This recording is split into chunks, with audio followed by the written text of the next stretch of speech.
family feels they get up every day, they get their child ready for the day, they go out into the world to do what they think are going to be normal, everyday activities.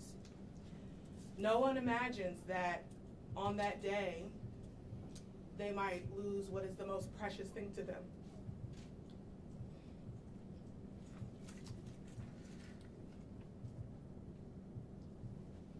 And for a senseless reason. Something that still leaves the parents not understanding why and what happened. And as a new mom, when I look at my son, I imagine what this family is going through. A simple day where I get him dressed, put him in the car seat, and imagine that that's the last day I see him. And want to know who's responsible and why, and how can we ensure that this doesn't happen to another family. That is what Zoey's Law is about. Sadly, when this happened, a lot of you in this room know that there were multiple cases within a month time span where we saw a tragic incident where a police chase led to a death of an individual that had no involvement with what was going on. We had a young mother of 4 that lost her life in the same circumstances. And we have to ask ourselves, what can we do to ensure that this never happens again? And Zoey's Law is the first step, ensuring that there is a policy in place that says if there are not a violent crime happening at that moment, if police do not know or have information that that person is going to harm someone or be in immediate danger, and they don't have that information readily available, that they do not pursue a dangerous chase that can lead to death. And this is not a maybe it could happen. This is not a what if it possibly happens. We are living right now through multiple tragic incidents where this has happened. And for me, in this moment, when I met with the family, I felt called to do something to ensure that this never happens again. So today I want you to hear from the family of Zoey, the family that is behind this legislation. These are not just pieces of words on a paper, but this is the trauma and pain of a family that is rallying together to ensure that no other family feels the pain that they are feeling now. So first, I would like to call up Miss Gina, the grandmother of little Zoey. Good day, everyone.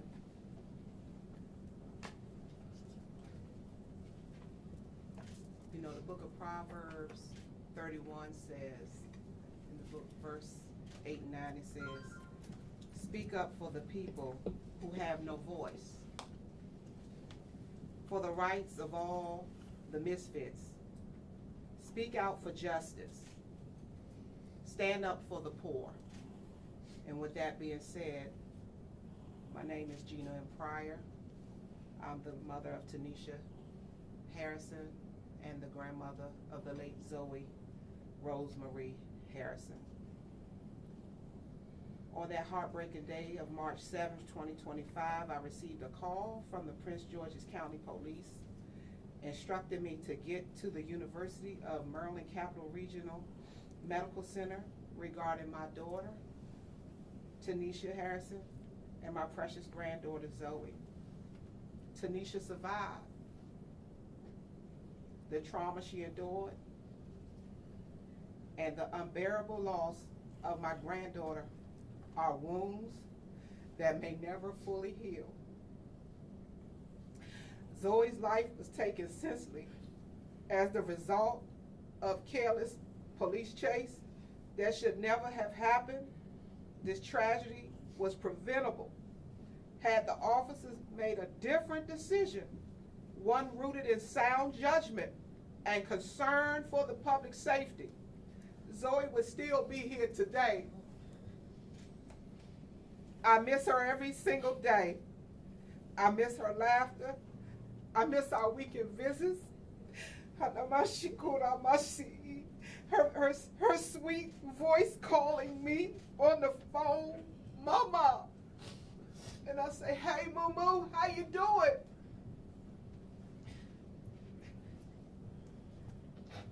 I miss taking her to church. We go to church together. Her little hand sticking in my purse, wanting some chewing gum. Wanting to chew gum.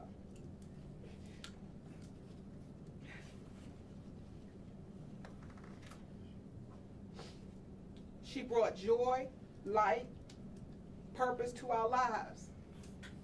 Now all we have are memories and a longing for justice. No amount of money or apologies can bring Zoey back. But what we can do, we must do, is to ensure that her death is not in vain. That is why I am standing here today. Zoey cannot speak for herself, but I will speak for her. I will fight for her. I will advocate for her. Zoey's law is not just legislation. It is love in action. It is a call for responsibility, accountability, and change within our law enforcement system. This law will help ensure that officers in Prince George's County are trained not just in tactics, but in judgment, restraint, and compassion. It will require better decision making, greater oversight, and mental health evaluations to support officers in high pressure moments. It will protect our families, our neighborhoods, our senior citizens, and most importantly, our children.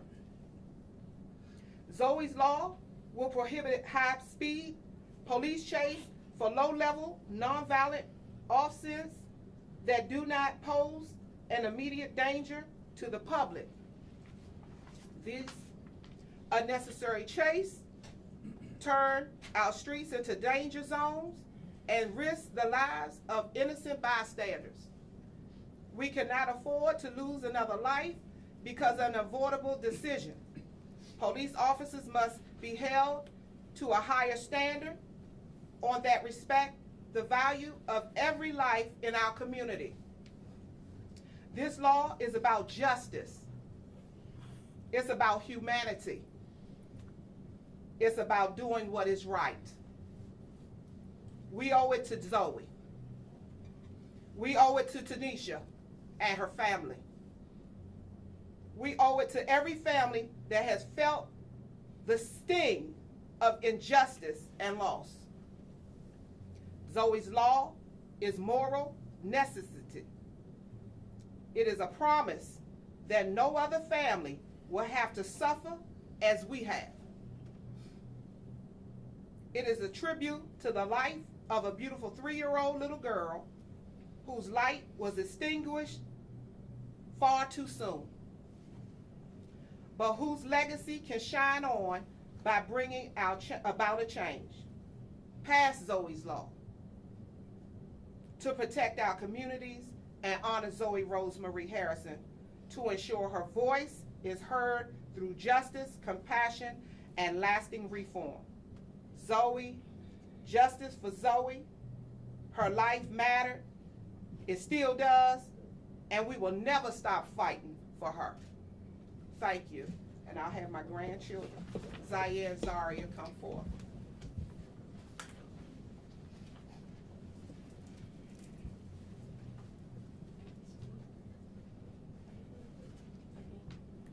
Hello. I don't have nothing written down, but I wanted to say that my sister, she should have justice and more. My sister, she was gone.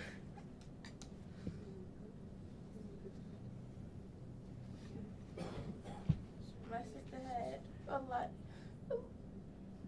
She had a long life. She couldn't live.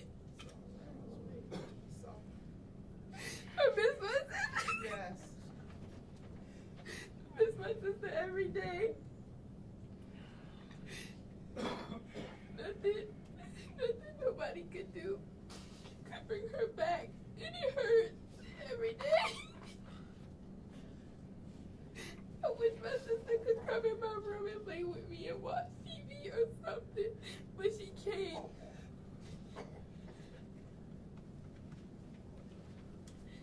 Every day I have to look at her picture walking in the living room and wish why she couldn't just be here with me.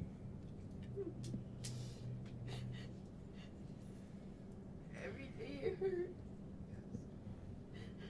But I have to live through it because I still have family here.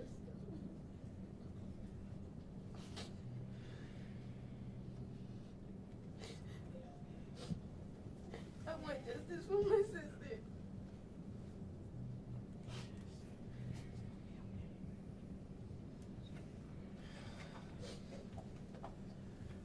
Hello, everyone. I'm Zoe's big brother. I don't even know what to say now, because after she died, I couldn't live my life. I just wanted to see her one more day, and she's gone. I just feel so upset. I want to see her. What the?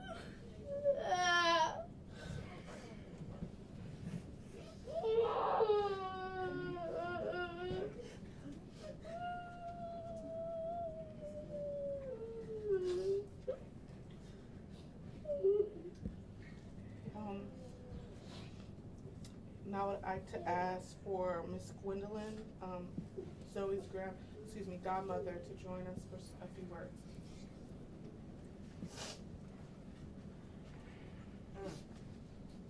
This is rough. It's a hard one, as you see. It has affected us in so many ways and so many levels. My name is Gwendolyn Perkins. I'm Zoe's godmother. And this is I had something written up, but I'm gonna come from my heart. This is a senseless act. The police didn't think. The person that was driving didn't care. And it caused a tragedy of a 3-year-old precious baby and her mother to live with the tragedy of losing her baby. I am so hurt right now. Sometimes I can't even breathe. Like right now, I barely can breathe. The pain is like a knife sticking in my heart, right? Yes. And I can't pull it out. Sometimes I go to the doctor and she tells me it's just anxiety, right? But the pain is real, right? It's close up. It was senseless. And I want justice. Zoey Law is going to protect the community, the senior citizens,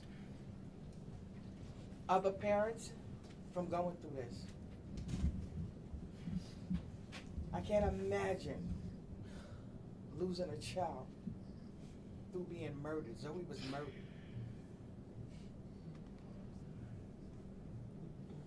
I want justice. Zoey Law will put in place where there's no chase, right? You can't chase in this community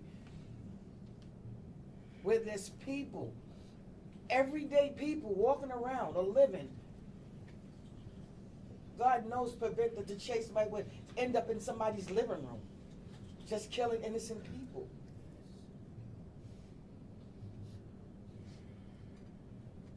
Justice needs to be done.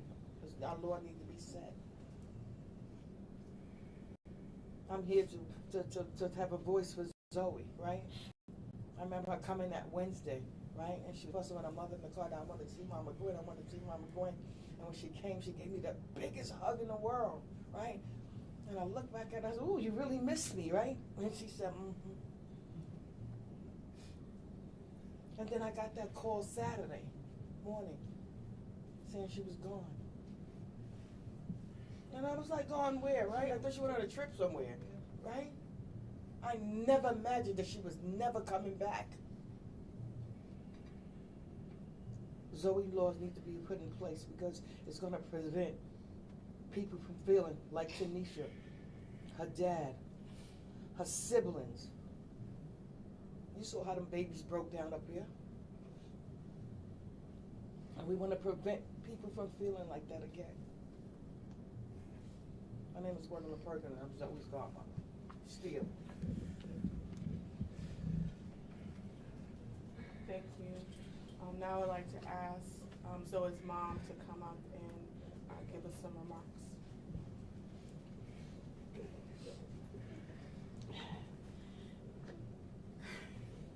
Hello. My name is Zoey Harrison, and I'm here today as the mother of Zoe. Not just speaking with words, but from a place of unspeakable heartbreak. On March 7th, my Zoe Rosemary Harrison, my daughter, my beautiful, vibrant, sweet, and 3-year-old, was taken from us in a way no child should ever. She was tragically killed in a senseless high-speed chase. Zoe lit up the room.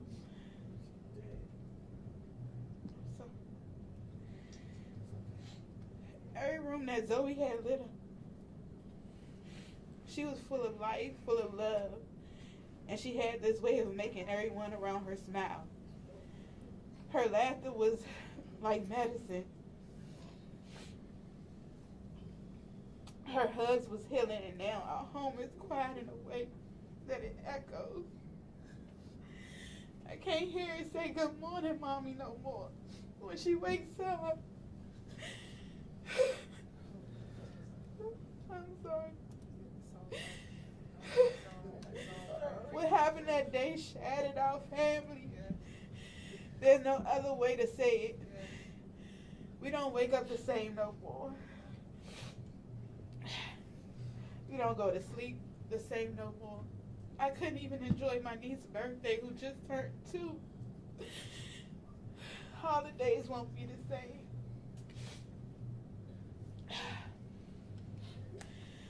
Everything feels different. This is an empty seat and table and an empty space in our hearts. But I'm not here today to point fingers and to place blame.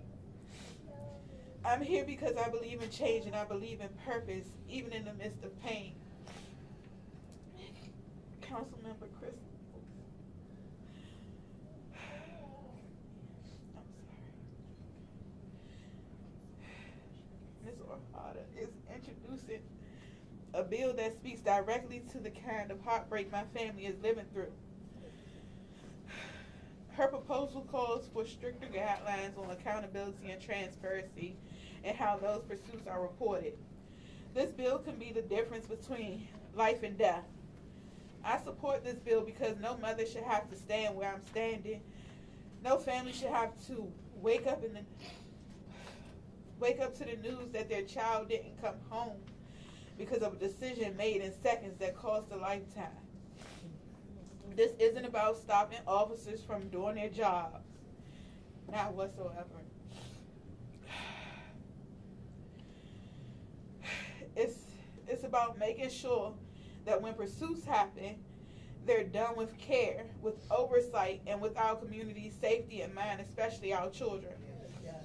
I hope this bill passes, not for me, but for the next Zoe, the next family, the next innocent life that could be caught in the middle of something that had nothing to do with. Yes. Thank you, Councilmember Crystal Thank Hart, you. for seeing us, for hearing us, Yes. and for fighting to make sure the pain doesn't become someone else's story. Yes. And I truly thank you from the bottom of my heart. Yes. Because you didn't have to do it, but you did. Yes. And you saw fit. And I thank God for using you Yes. as a vessel. Thank you. And I'll introduce Tara. Sorry.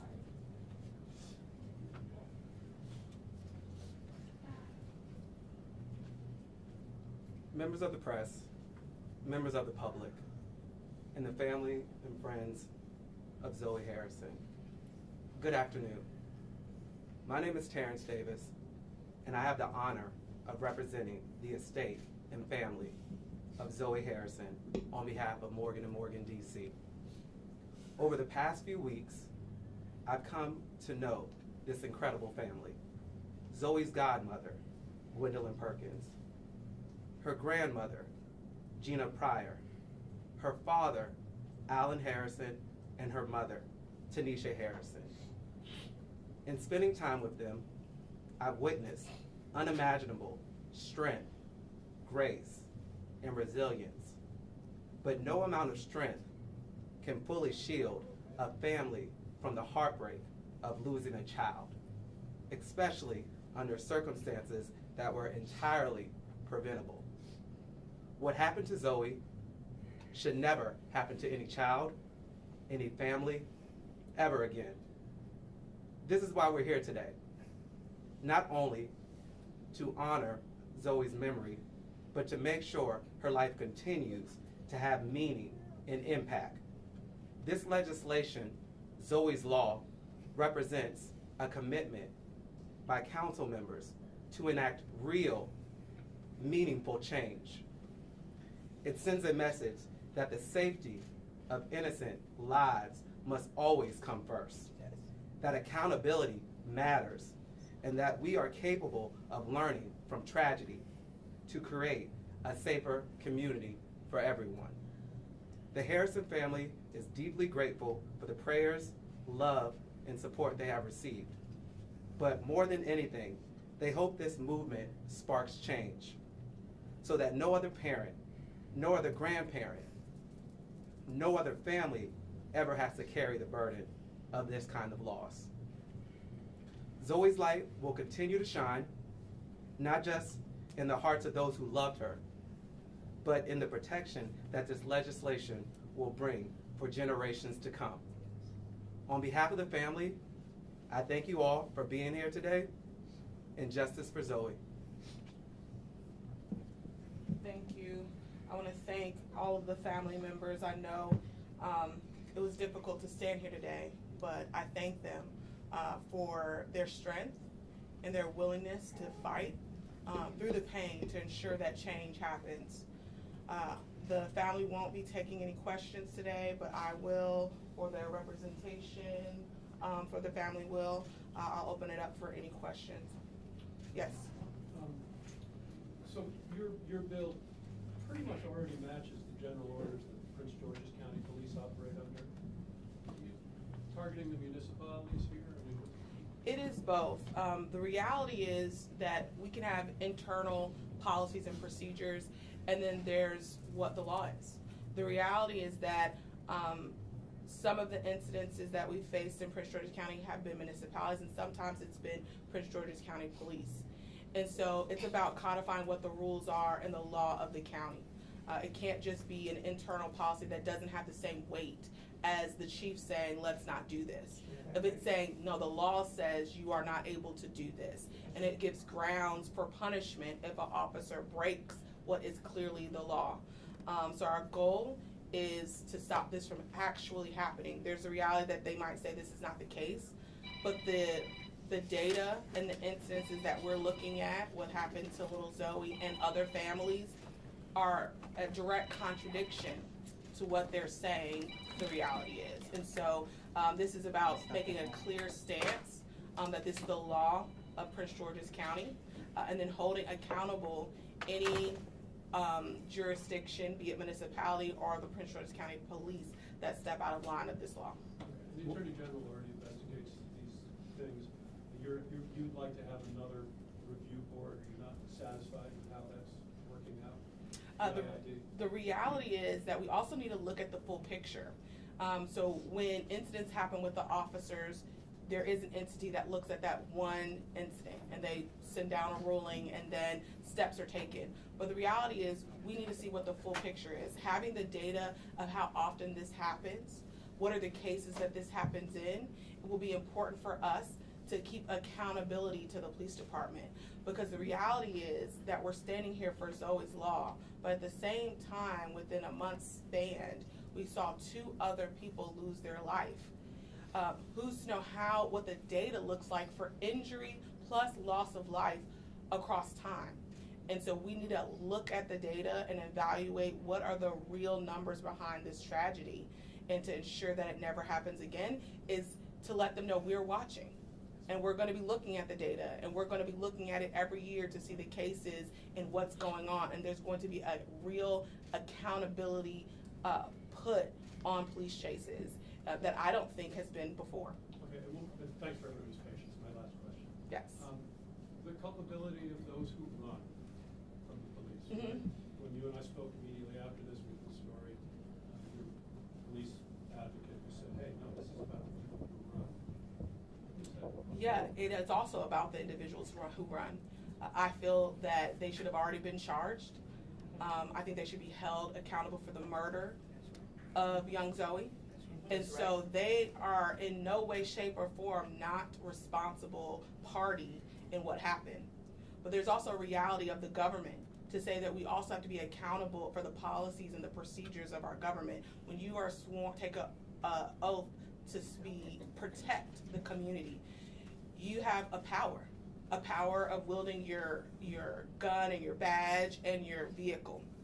And the reality is that you also have to be held to a higher standard of accountability. So in no way, shape, or form is that person not responsible and should not be held responsible at the highest height possible in the law for what happened to young Zoey. What is the punishment under your bill, and would it supersede whatever municipality departments decide their rules should be here?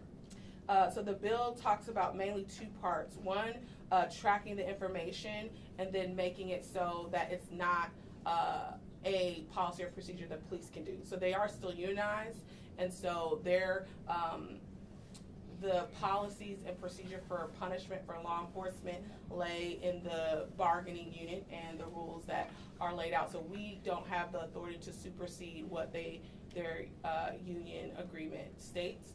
But this is clearly making it a policy to ensure that it's enforceable if they break it. So our goal is to, when the negotiation table comes again and we talk about punishment for law enforcement officers for different violations, my goal is that this can have a strict penalty attached to it, because the reality is that this one moment can take someone's life. And there has to be consequences that make someone think twice before taking that action. So it's setting a clear standard in the collective bargaining process for how their rules go, as opposed to like an actual law. That's the goal, yes. Is the collision investigation still ongoing, and this person that was behind the wheels not been charged? That would be something that the state's attorney's office would be better equipped to answer. The last time I had checked, the investigation was still ongoing and the individual had not been charged, but that was just the last time I inquired about it, and I'm not sure if there's been an update since then. And the officer involved in I think there was two officers involved in the chase, what? It was the first officer and then a second municipality picked up? Yeah, so it touched different municipalities, to your point. There was an initial call and a stop, then something put out, then other officers pursued the chase. So it includes not just one police department. Do you know, were those officers ever suspended, or? I'm also not aware of any, or if there has been any punishment, or what that punishment would be, which is another reason for this legislation and transparency, because I don't think this would ever come to light, at least for us as council members or the community, to get clear understanding of what's going on, what the outcomes are, and holding people accountable. And I think that's part of what the family is asking for in the community, is more transparency. Do you know what kind of support you have on the council? I feel confident about this legislation, moving forward. We won't know till the day that we take the final vote. But for most of my colleagues that I've spoken to about this legislation, they understand the need for it. They stand in solidarity with this family. And anyone that knows me, I will fight for my bills to pass. So I expect this to be no different. Can you build out the accountability piece? Really, two questions. The accountability piece, this is not creating an additional civil or criminal penalty. This is, I think as you explained there's a procedure in place for violations already, and this would kind of be added to that list of rules, right? Mm-hmm. That's our goal, yes. Okay, and then would this, because this is a Prince George's County, if this were to pass, this is solely Prince George's County, would this also empower the IID to look at this when they are examining a situation like this and say whether or not that policy was violated? Would that be part and parcel of their internal investigation too, or would they remain separate? Our goal is to allow this to be a tool that can be used by all bodies that investigate. And as many know, there was legislation that was pending on the state level to also make this a state law that didn't pass. So I wanted to do my part on the local level. And our goal is to still push this on the state level. I think it's something that we should look at across the state, not just here in Prince George's County. But we want to ensure that everybody that is in charge of looking at our police departments and holding them accountable have clear language that says that this is a policy that is against regulations here in Prince George's County. And I see that we did start council, so I want to make sure I'm there for presentation. So again, thank you all, and I appreciate if there's any questions, please let me know afterwards. And thank you to the family again. Thank you. Tiffany? Tanisha, can you spell your name, Okay. please? Have they already, I see they started? Yes, they T-A-N-I-S-H-I-A. started. Okay. Do they know the particular words Thank you. are? Yes, I signed them up already. Okay. So I'm gonna take you guys this way. For those that need to speak, thank you. And after the presentation, if you guys need side interviews, I'll come back for that.